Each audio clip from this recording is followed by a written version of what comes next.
Assalamualaikum warahmatullahi wabarakatuh. Saya Triana Maharani, BP 221141-3002. Nah, pada video kali ini saya akan membahas mengenai kesantunan berbahasa. Nah, seperti yang kita ketahui di era sekarang sangat sulit mengerti bagaimana berbahasa baik dan benar, di mana bahasa menunjukkan kepribadian seseorang, karakter, watak yang dapat ditentukan dari kata-kata yang diucapkannya. Penggunaan bahasa halus, sopan santun, tertib, jelas dapat langsung mengungkapkan kepribadian penutur yang berbudi luhur. Nah, di sisi lain, penggunaan bahasa fitnah, fitra ejekan, atau pelecehan menciptakan citra orang yang tidak berbudi luhur. Nah, oleh karena itu, penutur maupun mitra tutur harus mengetahui bahwa ada aturan dalam perilaku, penggunaan bahasa, dan interpretasi bahasa dan kata-kata lawan bicara.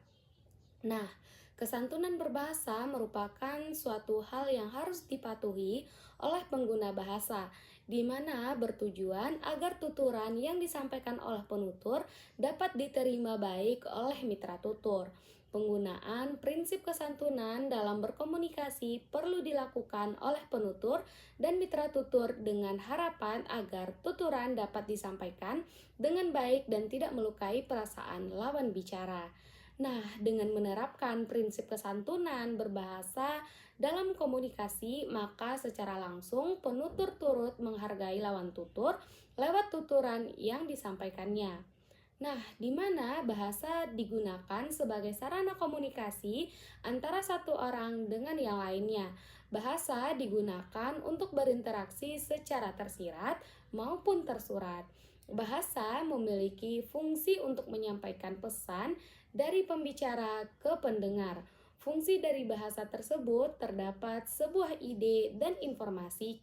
Kegiatan berbahasa tidak sekedar menuangkan ide, gagasan, ataupun pendapat kepada orang lain. Tetapi lebih dari itu, berbahasa harus memperhatikan aspek-aspek yang mendukung dalam mencapai tujuan berbahasa. Salah satu aspek tersebut adalah pemahaman terhadap sikap bahasa yang baik, di mana kesantunan berbahasa sangat perlu untuk dikaji, karena kegiatan berbahasa tidak luput dari kehidupan manusia. Kesantunan merupakan sebuah istilah yang berkaitan dengan kesopanan, rasa hormat, sikap yang baik, atau perilaku yang pantas. Nah, dalam kehidupan sehari-hari, keterkaitan kesantunan dengan perilaku yang pantas mengisyaratkan bahwa kesantunan bukan hanya berkaitan dengan bahasa, melainkan juga dengan perilaku nonverbal. Kesantunan menghubungkan bahasa dengan berbagai aspek dalam struktur sosial sebagaimana hanya dengan aturan perilaku atau etika. Nah, sopan santun dalam bentuk tuturan atau kesantunan berbahasa setidaknya bukan semata-mata motivasi utama bagi penutur untuk berbicara, melainkan merupakan faktor pengatur yang menjaga agar percakapan berlangsung dengan benar, menyenangkan, dan tidak sia-sia. Nah, adapun prinsip kesantunan yang pertama yaitu maksim kuantitas, di mana setiap partisipan memberikan kontribusi secukupnya sesuai dengan yang dibutuhkan oleh lawan tutur. Di mana selanjutnya ada maksim kualitas, setiap partisipan menyampaikan sesuatu sesuai dengan fakta-fakta yang ada, tidak dikurangi ataupun dilebih-lebihkan sehingga tidak mengakibatkan suatu hambatan komunikasi. Selanjutnya ada maksim relevansi, di mana setiap partisipan memberikan kontribusi sesuai dengan topik pembicaraan. Dan yang terakhir ada maksim pelaksanaan. Setiap partisipan memperhatikan topik pembicaraan serta cara dan situasi tuturan. Nah, perlu kita ketahui ada pun fungsi kesantunan berbahasa. Yang pertama, menyatakan informasi. Selanjutnya, menyatakan perjanjian. Selanjutnya, menyatakan keputusan. Dan selanjutnya menyatakan keterangan, menyatakan selamat, meminta pengakuan, meminta keterangan, meminta alasan, meminta pendapat, meminta kesungguhan, menyuruh, meminta maaf, serta mengkritik. Nah, untuk faktor penyebab ketidaksantunan berbahasa itu ada faktor internal, di mana hal ini selaras dengan pendapat Quantarto pada tahun 2016 yang mengemukakan faktor penentu kesantunan.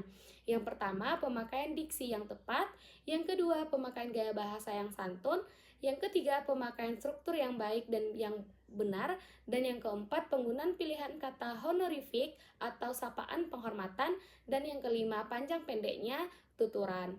Nah, selain faktor internal, ada juga faktor eksternal, di mana seperti lingkungan keluarga maupun lingkungan bermain. Lebih lanjut, lingkungan belajar atau bermain merupakan faktor yang mempengaruhi kesantunan bahasa seseorang. Biasanya, seseorang dengan lingkungan belajar atau bermain yang sama akan memiliki bahasa yang tidak berbeda jauh dengan teman-teman di sekitarannya, di mana ada faktor penyebab ketidaksantunan. Yang pertama, mengkritik secara langsung dengan menggunakan kata-kata kasar. Selanjutnya, ada dorongan emosi penutur, sengaja menuduh mitra tutur dan protektif terhadap pendapat sendiri dan sengaja memojokkan mitra tutur. Nah, maka dari itu ada upaya dalam meningkatkan kesantunan berbahasa. Yang pertama yaitu pemberian contoh secara langsung mengenai kesantunan berbahasa.